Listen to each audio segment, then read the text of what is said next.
Fernando Avellán, experto en bioética. Muy buenos días. Hola, buenos días. Muchas gracias por la invitación. Gracias a ti por compartir esta mañana con nosotros. Tecnología mRNA puesta en el mercado. ¿Qué implicaciones tiene a nivel legal? ¿Cómo se puede mirar esta nueva tecnología en el mercado? Y sobre todo, ¿y por qué no se aprobó antes cuando también puede atacar, por ejemplo, al cáncer? Bueno, todas estas tecnologías, todos estos avances, tienen que estar regidos, cuando hablamos desde una perspectiva bioética, por un principio que está muy asentado desde hace mucho tiempo, que es el principio de precaución. Es decir, no podemos tener prisas, no podemos precipitarnos en soluciones que no estén debidamente contrastadas, sino que hay que abogar por procedimientos que tengan su debido contraste. Y eso lleva tiempo. Es verdad que ahora, debido a que está todo el mundo centrado en el problema que tenemos de la pandemia de COVID, pues se han redoblado los esfuerzos, se han hecho inversiones gigantescas por parte de las administraciones y de los laboratorios farmacéuticos, y se ha permitido también con eso acelerar en poco tiempo lo que normalmente se tarda mucho más. En todo caso, habrá que ver, lógicamente, un poco el arranque de toda esta vacunación, porque aunque hay que pensar que van a ser procedimientos seguros, pues no es descartable que haya un porcentaje bajo, sin duda bajo, porque si no, no estarían aprobadas por las autoridades farmacéuticas, de personas que tengan complicaciones. En todo caso, el sistema este de vacunación de que estamos hablando, hay que dejar una cosa muy clara: no altera el ADN humano. Esto, que nadie tenga miedo de que le van a alterar la configuración genética personal, sino que lo que hace es mandar instrucciones al organismo para que genere los antígenos que nos permitan protegernos. Y esto yo creo que es relevante saberlo para poner en su justa medida la situación.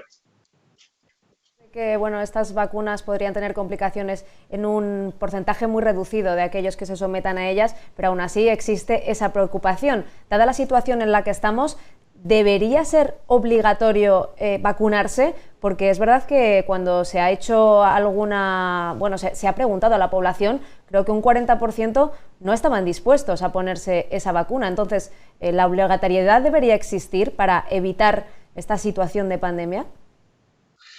Vamos a ver, hay que empezar desde luego por la persuasión. En la medida en que son vacunas que van a estar debidamente contrastadas, que han pasado sus fases de investigación con todas las garantías, con procesos que no han nacido ayer, sino que llevan ya mucho tiempo utilizándose para validar cualquier nueva terapia, cualquier nuevo medicamento. En la medida que eso es así, pues hay que convencer a la población de que es adecuado el que se la pongan para inmunizarnos, ¿no? Ahora bien, no cabe duda de que cuando hablamos de problemas de salud pública, la situación de la libertad individual, la autonomía de cada una de las personas cede ante un valor que se entiende que tiene un peso específico superior, como es la preservación de la salud de la colectividad. Y esto es así de siempre, ¿no? Por tanto, pudiera llegar el caso, si no hay una población significativa que se la esté poniendo voluntariamente, que las autoridades se vieran obligadas a forzar la vacunación. Eso no sería descartable. No creo que sea, en principio, cómo se va a afrontar este asunto, pero depende de los acontecimientos. Es una herramienta que está prevista desde el punto de vista internacional y también, como no puede ser de otra manera, en nuestra normativa española, para los casos en los que sea indispensable.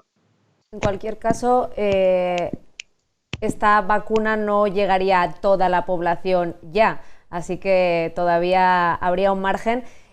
¿Son asumibles los riesgos de acelerar el proceso de creación de la vacuna? Porque estamos viendo que se están aprobando vacunas en un tiempo récord.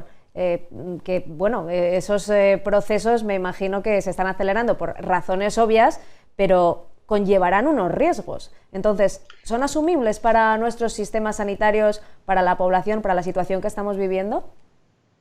Yo entiendo que sí, porque tanto las empresas que están detrás de estas vacunas como los sistemas de control que nos tenemos dotados, por lo menos en Occidente, son de una situación garantista para cualquier persona muy contrastada. Es decir, están los mecanismos y los engranajes bien establecidos desde hace mucho tiempo. La investigación en el mundo occidental se desarrolla con una seguridad muy significativa.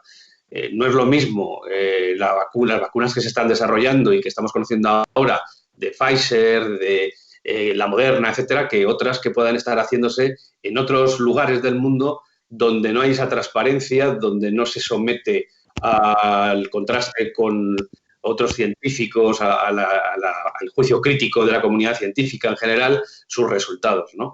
Por tanto, yo trasladaría un mensaje de seguridad, trasladaría un mensaje de optimismo, sin perjuicio de que, como todas las cosas novedosas, traerán algunas complicaciones inevitables.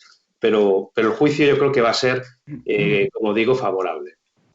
Aún así, comentábamos al principio, esta es una tecnología que ya funcionaba antes. Es decir, ¿cuál ha sido la razón para que solo con la palanca del coronavirus se ponga en marcha una tecnología así, una innovación así, cuando había factores y enfermedades como el cáncer que han matado muchísimo más y, sin embargo, nunca ha tenido el placet de las autoridades sanitarias?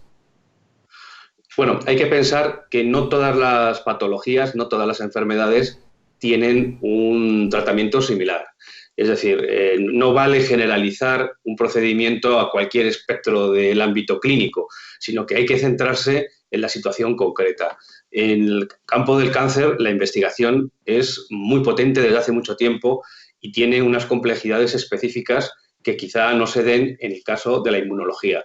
Por tanto, el que no se haya utilizado antes en el tratamiento del cáncer no quiere decir que sea un procedimiento defectuoso o con problemas que no se pueda utilizar en este ámbito concreto. Yo, como digo, como les decía, que creo que hay que confiar en las autoridades sanitarias, tanto de la Unión Europea y, por supuesto, también en la autoridad norteamericana, que llevan un estricto control de todos los efectos adversos que puedan tener estas vacunas y que, en definitiva, vienen haciendo una labor desde hace ya mucho tiempo contrastada y eficaz para evitar que haya situaciones de riesgo para los ciudadanos. Y aquí ocurrirá, sin duda, lo mismo. Sería poco comprensible para la economía que, habiendo una vacuna para algo que está frenando la economía, no se haga obligatoria, ¿no? Lo comentaba antes Leticia. Bueno, lo que ocurre es que, en principio, hay que tratar de afrontar los problemas con una cierta proporcionalidad de las medidas, ¿no?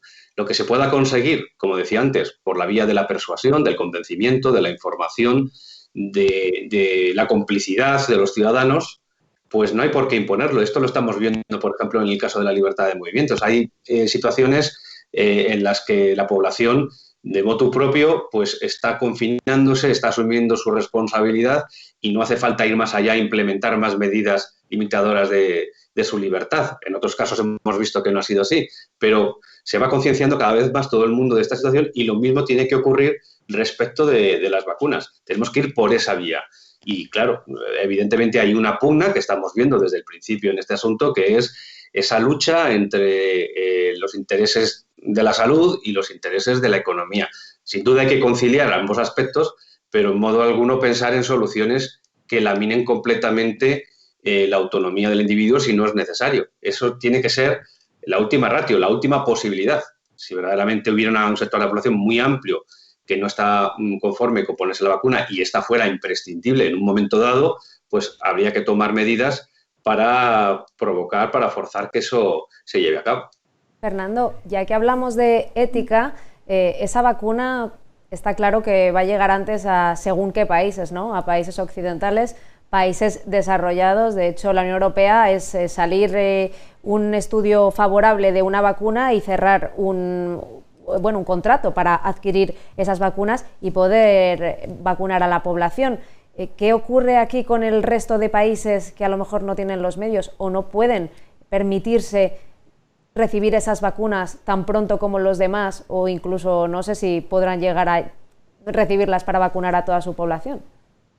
Pues esta es una cuestión muy interesante y que pone de relieve la tensión con la que se maneja uno de los grandes principios de la bioética, ¿no? Que es el de la justicia distributiva, ¿no?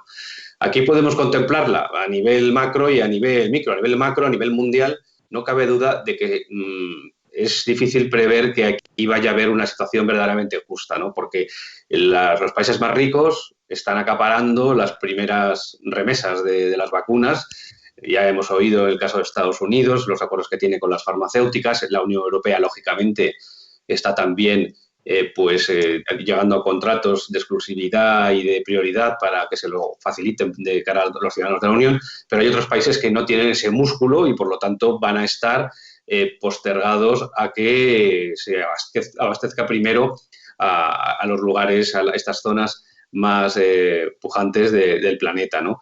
Este sin duda es un problema que nos debería hacer reflexionar y que debería de generar algún estímulo para que se establezcan tratados, convenios internacionales que contemplen una mayor justicia en la distribución de las vacunas, ¿no? En la distribución de los medicamentos imprescindibles que en un momento dado pueden ser escasos.